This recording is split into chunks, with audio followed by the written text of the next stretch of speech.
Rander ટાઉનમાં waste ઝોનને પડકાર આપતી ઘટના સામે આવી છે। આરઆઈજી ગ્રાઉન્ડની સામે ભૂમાફિયાઓએ કબજો જમાવ્યો છે અને કાટમાળ લાવીને કરી રહ્યો છે કબજો। સંગ્રહ અને કરવા માટે કાટમાળનો ઢગલો ત્યાં મૂકી દેવામાં આવ્યો છે। આરઆઈજી ગ્રાઉન્ડ સામે ગંદકીનું સામ્રાજ્ય જોવા મળી રહ્યું છે। પોલીસ મિત્રોના મકાનોની સામે જ ગંદકીનો રોગચાળો ફાટી નીકળવાનો ભય લોકોમાં ફેલાયો છે। રાંદેર ટાઉનમાં વેસ્ટ ઝોનને પડકાર, આરઆઈજી ગ્રાઉન્ડની સામે ભૂમાફિયાઓનો કબજો મેળવ્યો, કાટમાળ લાવીને કરી રહ્યા છે કબજો। સંગ્રહ કરવા માટે આરઆઈજી ગ્રાઉન્ડ સામે ગંદકીનું સામ્રાજ્ય જોવા મળ્યું। પોલીસ મિત્રોના મકાનોની સામે જ ગંદકી રોગચાળો ફાટી નીકળવાનો ભય છે। રાંદેર ટાઉનના વિસ્તારની હાલત તો નર્ક જેવી છે અને ગંદકીના ઢગલા વચ્ચે લોકો સ્વચ્છ જીવન કેવી રીતે જીવશે? સુરત સ્વચ્છતા સર્વેમાં સતત એવોર્ડ લાવે છે। બિનવારસી હાલતમાં કેટલાક વાહનો પણ ધૂળ ખાઈ રહ્યા છે। કેટલાક લોકોની આ હરકતથી એવોર્ડ અને દેશમાં નંબર 1 નો ખિતાબ જતો રહેશે। ગંદકીના ગંજ ખડકાઈ રહ્યા છે અને બાળકો બીમારીની ચપેટમાં આવી રહ્યા છે। દિવસો સુધી કચરાના ઢગલા ઉચકાતા નથી। સ્થાનિકોનો આક્ષેપ છે, બિનવારસી હાલતમાં પડેલા વાહનો ચોરીના કે પછી કોના તે કારણ અકબંધ છે। બિનવારસી હાલતમાં કેટલાક વાહનો પણ ધૂળ ખાઈ રહ્યા છે। બિનવારસી હાલતમાં પડેલ વાહનોના માલિક કોણ? કોઈ બનાવ બને એની જવાબદારી કોની? રોડ ઉપર વાહનોનું ગેરકાયદેસર દબાણ ક્યારે દૂર થશે? રોડના નાકે આવેલી સ્કૂલ પર દબાણ કરવા તંત્ર નિષ્ફળ રહ્યું છે। બિનવારસી હાલતમાં પડેલા વાહનો ચોરીના છે કે પછી કોના એ કારણ અંકબંધ છે। ટ્રાફિક પોલીસની પણ ગંભીર બેદરકારી સામે આવી છે। હું સાહેબ રાંદેર ઇસ્લામ જીમખાનાના એઝ એ સેક્રેટરી તરીકે અહીંયા સેવા આપી રહ્યો છું અને મને રાંદેર બાવાજી આર્સ રોડ પર અમારું જીમખાનું આવ્યું છે ને અમારા જીમખાની સાથે જ મદ્રેસા પણ છે।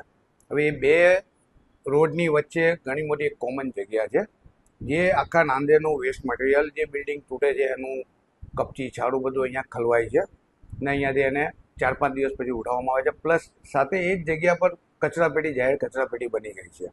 આ બાબતે મેં વારંવાર એસએમસીના કમ્પ્લેન નંબર પર રજૂઆત કરી છે। રોજ સવારે હું કમ્પ્લેન મૂકું છું। પ્લસ સાથે સાથે આજુબાજુના વિસ્તારની દુકાનવાળા મરઘીનું કચરું, કસાઈખાનામાંથી કચરું આવીને અત્યંત દુર્ગંધ માળે છે।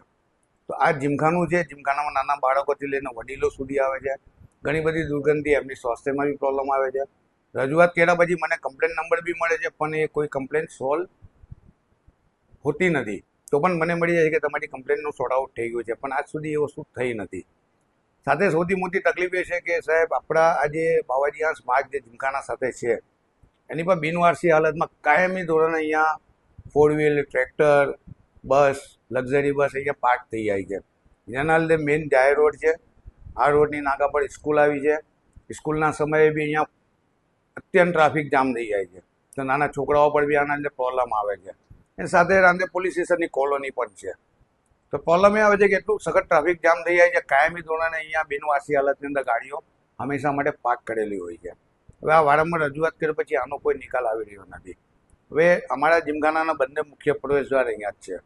આ એક મુખ્ય પ્રવેશદ્વાર છે જ્યાં ગાડીનો અને કચરાપેટીનો પ્રોબ્લેમ છે અને બીજો મુખ્ય દ્વાર જે છે અમારા તાસ્કન હોટલ પાસે, ત્યાં બી જાહેર કચરાપેટી બની ગઈ છે। લોકો આવતા જતા કચરો નાખી જાય છે।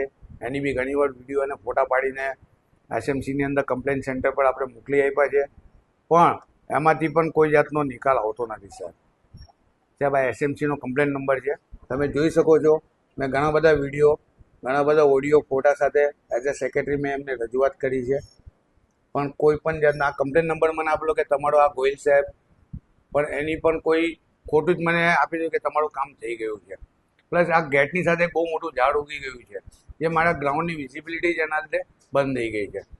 તો આ સાહેબ આનું કંઈ તમે નિરાકરણ કરાવો, કેમ કે વેકેશન પીરિયડ છે, દિવાળી પીરિયડ છે, લોકોએ દુનિયાનું કચરું અહીંયા નાખ્યું।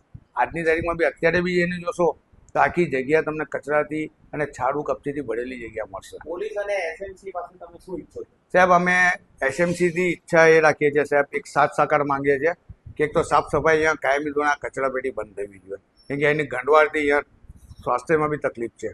લોકો સવારે તમે આવશો સાહેબ તો 6 વાગ્યાથી 5 વાગ્યાથી સંખ્યાબંધ 200, 250, 300 ફેમિલીવાળા અહીંયા બુકિંગ કરવા માટે આવે છે. હવે આવી દુર્ગંધની અંદર સાહેબ એ લોકો કેવી રીતના ચાલે? એ લોકો વારંવાર મને કમ્પ્લેન કરે છે, હું એસએમસીમાં ફોરવર્ડ કરું છું. પ્લસ ઘણીવાર મારે પ્લેગ્રાઉન્ડ છે તો અહીંયા ટુર્નામેન્ટો, સારી ટુર્નામેન્ટો બી થતી હોય છે. અમારે ત્યાં પાર્કિંગ ફેસિલિટી બંને તરફ મૂકવામાં આવી છે. છતાં પણ સાહેબ અહીંયા બિનવારસી ગાડીઓના લીધે ઘણો બધો ટ્રાફિક જામ થઈ જાય છે. ઘણીવાર ઇમરજન્સી વાહન બી નીકળવું હોય ને તો સાહેબ તકલીફ પડી જાય છે. તો સાહેબ કમિશનરશીપ ટ્રાફિક ડિપાર્ટમેન્ટને બી રિક્વેસ્ટ કરું કે આ ગાડીઓ બી અહીંયાથી હટાવવામાં આવે. એના જે પણ માલિક હોય એ લોકો લઈ જાય તો આ રસ્તો ખુલ્લો રહે અને ઇમરજન્સી સેવાને પણ કોઈ અડચણ ના થાય એવી મારી રિક્વેસ્ટ છે ખાસ. માની લો કે ઘણી ગાડીઓ છે નહીં લઈ જાય તો તંત્ર શું કરશે? તંત્ર જેવી રીતના ઘણીવાર આપણે સુરત શહેરમાં ટ્રાફિક પોલીસની સેવા જોઈએ છે કે બિનવાસી હાલતમાં હોય તો તંત્ર એને લઈ જાય અને પોતાના ડેપોની અંદર જમા લઈ લે. કાં તો અનધિકૃત તમે પાર્કિંગ કર્યું અને ક્રેનવાળા ઉચકી જાય છે સાહેબ, એ બી એક સેવા છે જેની અંદર ઘણીવાર હું પણ માર્કેટિંગનો માણસ છું તો સાહેબ મારી ગાડી બી ઘણીવાર ક્રેનમાં ઉચકે હું પેનલ્ટી ભરીને લાવું છું. આ વસ્તુ બી કરે અને 1-2 વાર કરશો એટલે જે લોકો મૂકીને જાય છે એ લોકો બી સજાગ થઈ જાય અને પોતાની માલિકીના વાહનો અહીંથી હટાવી લે. આ મને એક બહુ સાથ સહકારની જરૂર છે, કેમ કે અમે રાંદેર ઇસ્લામ જીમખાના હંમેશા એસએમસી અને પોલીસ ડિપાર્ટમેન્ટના સાથ સહકારમાં અમે ઊભા રહીએ છીએ. સાહેબ સલીમભાઈ, તમને ખ્યાલ હોય તમે પોતે પણ એક પ્રોગ્રામ રિકવર કરવા આવ્યા હતા, નો ડ્રગ કેમ્પેન, જે કમિશનરશ્રીના આદેશથી રાંદેર પોલીસ સ્ટેશન દ્વારા ગયા વર્ષે આપણે સતત આખું વર્ષ ચલાવ્યું હતું. તો અમને પણ થોડો સાથ સહકાર આની અંદર આપો. એક તો કચરાપેટી તાત્કાલિક ધોરણે બંધ કરાવો કે એનાથી બીમારી ફેલાય છે, કેમ કે મરઘીનો ગંદવાડ હોય છે, કચરો હોય છે, વેસ્ટેજ હોય છે. પ્લસ હવે આખા રાંદેરમાં જ્યાં પણ બિલ્ડિંગ તૂટે છે ને એનું મટીરિયલ બધું અહીંયા આવીને પડે છે. એટલે આ વસ્તુથી સાહેબ બહુ ઘણી બધી તકલીફ ઊભી થાય છે. તો આનું તમે નિરાકરણ કરો એવી અમારી આશા અને ખાસ તમને એક રિક્વેસ્ટ કરો.